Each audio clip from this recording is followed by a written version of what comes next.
주신 하나님 내게 말씀을 주셨네. 주는 나의 진실한 하나님 내 삶을 인도하시네. 마음 깊은 곳을 위로하시며 나의 눈을 들어 주보게 하시네. 나의 주. 철로역정 시리즈 13번째 시간입니다. 평화의 축복, 평화의 블레싱, 평화의 복에 대해서 오늘은 함께 은혜를 나누도록 하겠습니다. 전 세계 사람들의 일상 인사 중에 가장 많이 등장하는 게 바로 평화, 화평이라는 인사말이 들어갑니다. 히브리 사람들은 이것을 이제 샬롬이라고 말하죠. 그리고 히브리 사람과 싸우는 아랍 사람들은 샬람이라는 단어를 씁니다. 고대 그리스도인들은 에이레네라는 단어를 썼고요. 또 우리 중국 사람들은 핑안이라는 단어를 쓰죠. 우리나라도 보면 안녕하십니까, 평안하셨습니까 이렇게 인사를 건네기도 합니다.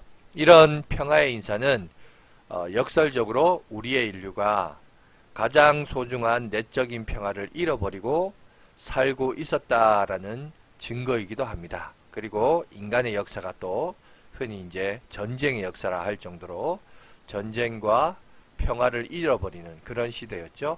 그래서 우리 시대에 탁월한 철학자요 신학자였던 폴 틸리가 이렇게 얘기한 적이 있습니다. 인간의 평화를 근본적으로 위협하는 두 가지 요소는 바로 두려움과 불안이다 라고 얘기를 해요.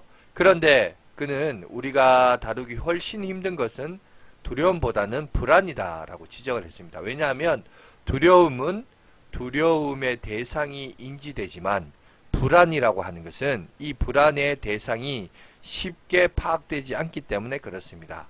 그는 이 불안이 근원적으로 죽음에서 오는 것이라 라고 얘기를 하고 있습니다. 결국 불안은 내가 무로 돌아가야 한다는 이 허무식 때문에 생기는 것이다. 그러나 좀 더 이 문제를 성경적으로 풀어 말하자면 인간의 불안은 죽음을 통해 내 인생을 결산해야 할 하나님을 만나야 한다라는 불안이다라는 거죠. 하나님과의 만남이 불안한 이유는 준비가 되어 있지 않았기 때문에 그렇습니다. 혹시 자신이 창조자요 심판자이신 하나님을 만날 준비가 되어 있다고 생각하십니까?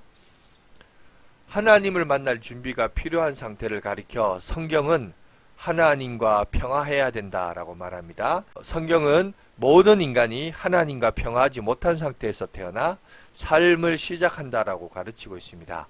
왜냐하면 제가 인간과 하나님을 분리시켰기 때문이죠. 인간이 삶을 살면서 경험하는 모든 불안의 밑바탕에는 반드시 죄가 도사리고 있습니다. 이 죄 문제가 해결되지 않는 한 인간은 누구도 본질적으로 자기 자신과의 평화, 이웃과의 평화, 그리고 하나님과의 평화를 제대로 누리며 살아가지 못합니다. 한 소년이 여름방학을 맞이해서 여동생과 함께 시골 외할머니 댁에 놀러를 가게 되었습니다. 외갓집에 도착한 소년이 심심한 시간을 메우고자 새총을 하나를 만들었습니다. 나뭇가지에 고무줄을 끼워 돌멩이를 당겨서 새들을 잡고자 한 것이죠. 소년은 신이 나서 새가 보일 때마다 새총을 잡아당겼지만 그러나 새들이 얼마나 영악한지 미리 알고 달아나 버려서 도무지 잡을 수가 없었습니다. 실망해서 집으로 돌아오는데 집 마당에 보니까 할머니가 그렇게 애지중지 기르던 오리 한 마리가 뒤뚱뒤뚱 걸어가고 있었습니다. 그래서 주머니에 있던 새총을 꺼내서 돌멩이를 끼워서 잡아당겼습니다. 날아간 돌멩이는 오리의 머리를 명중시켰고 오리는 그 자리에서 쓰러졌습니다. 소년이 다가가 보니까 오리가 죽어 있었습니다. 오리를 명중시킨 것은 좋았지만 오리를 죽여 놓았으니 할머니에게 죄를 지었다는 생각이 들자 괴로워했습니다. 겁이 난 소년은 여동생에서 일어난 이 일을 다 고백했고 비밀을 지켜달라고 한 후에 얼른 오리를 마당 구석에 파묻어 놓고 시치미를 딱 떼었습니다. 저녁 시간이 되자 밥을 먹는데 양심이 괴로워서 밥맛이 없었습니다. 그는 할머니와 눈도 마주치지도 못했습니다. 말도 피했습니다. 그럭저럭 식사를 마치자 여동생이 오빠를 부릅니다. 그러면서 협박합니다. 설거지 누가 할 거야? 오빠가 해야 되지 않겠어?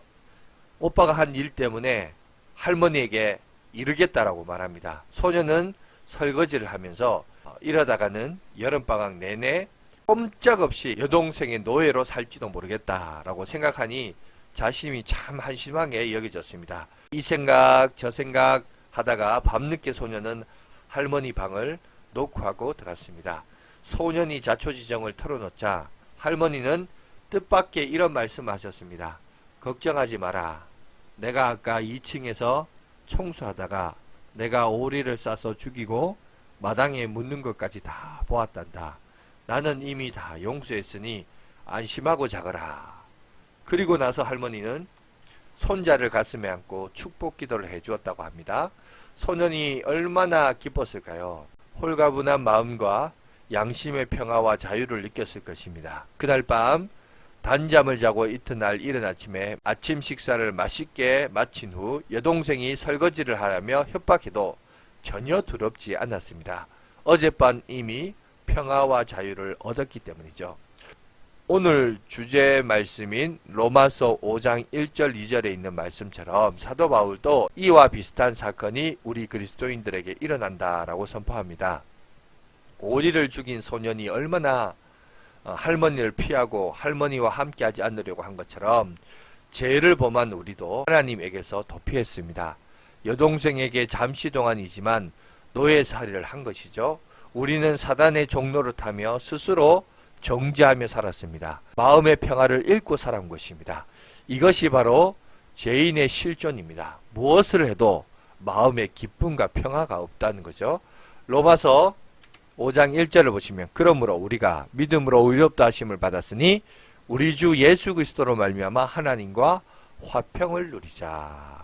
이것이야말로 인간이 경험할 수 있는 가장 고귀한 복 중의 복이 화평의 복입니다. 바로 예수님을 통해서 우리가 용서를 받았다고 분명하게 얘기하고 있습니다. 그리고 이제는 하나님과 평화하게 되었다. 화평하게 되었다라고 얘기하고 있어요. 5장 8절에도 보세요.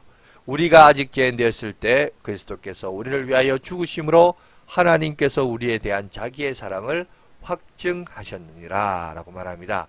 우리가 경험한 축복은 단지 우리의 죄가 용서받은 것뿐만 아니라 의롭다함을 받았다는 것입니다.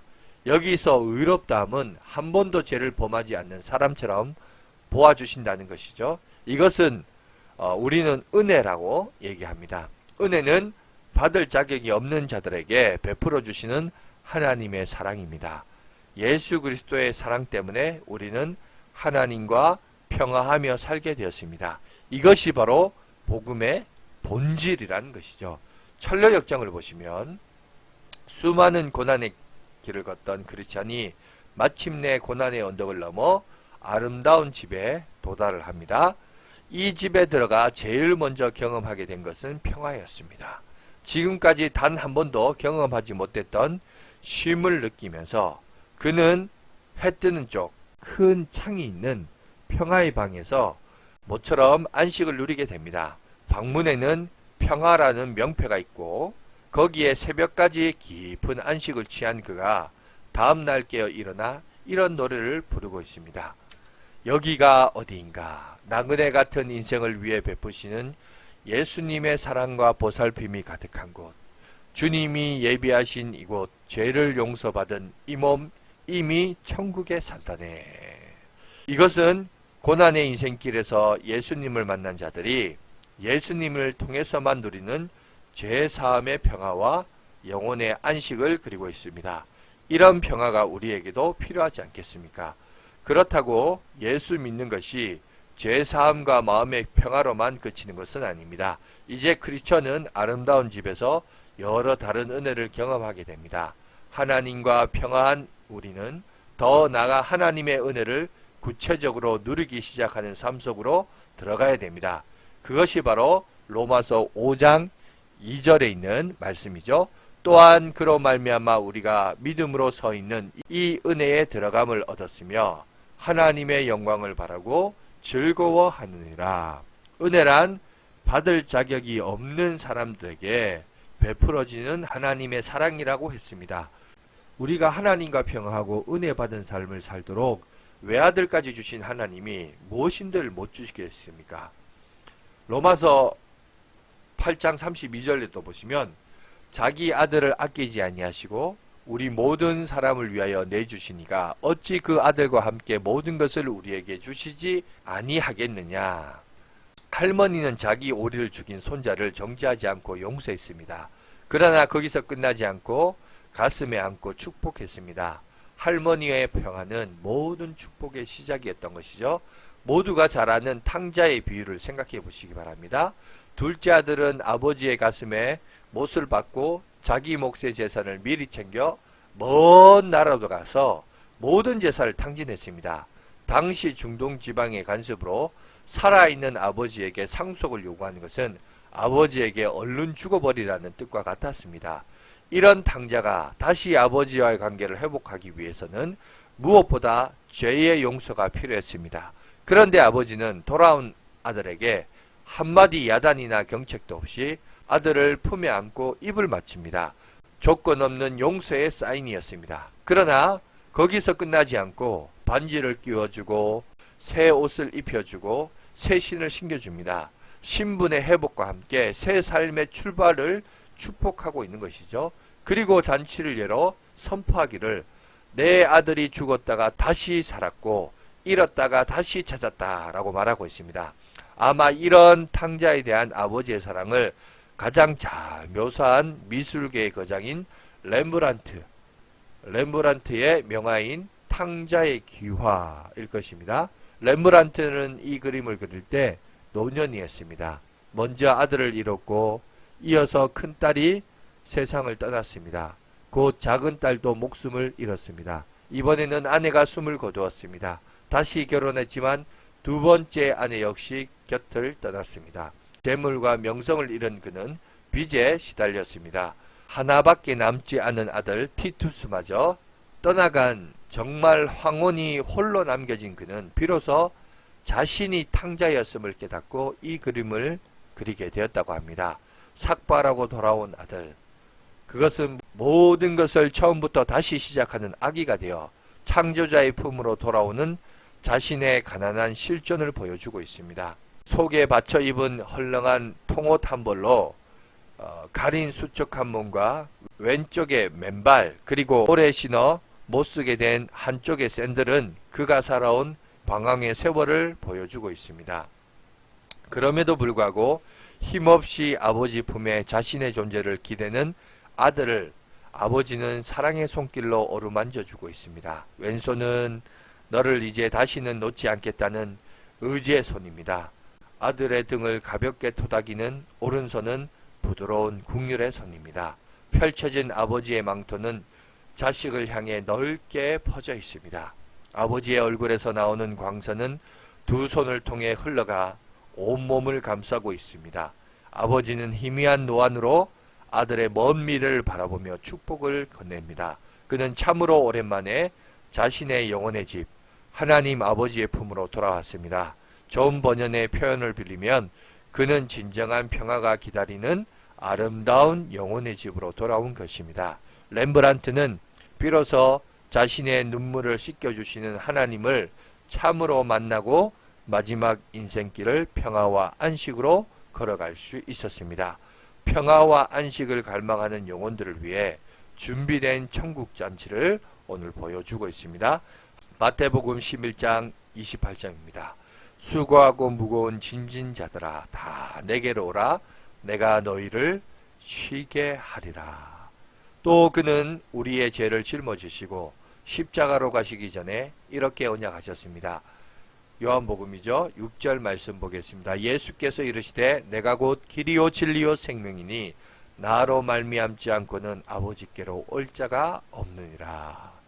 예수를 믿는 것은 죄사함과 마음의 평화에서만 그치는 것이 아닙니다. 하나님과 평화한 우리는 더 나아가서 하나님의 은혜를 구체적으로 누리는 시작하는 삶으로 들어가야 합니다.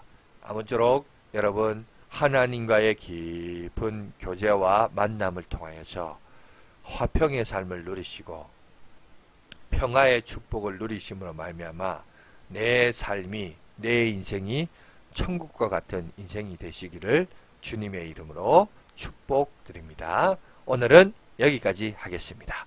감사합니다.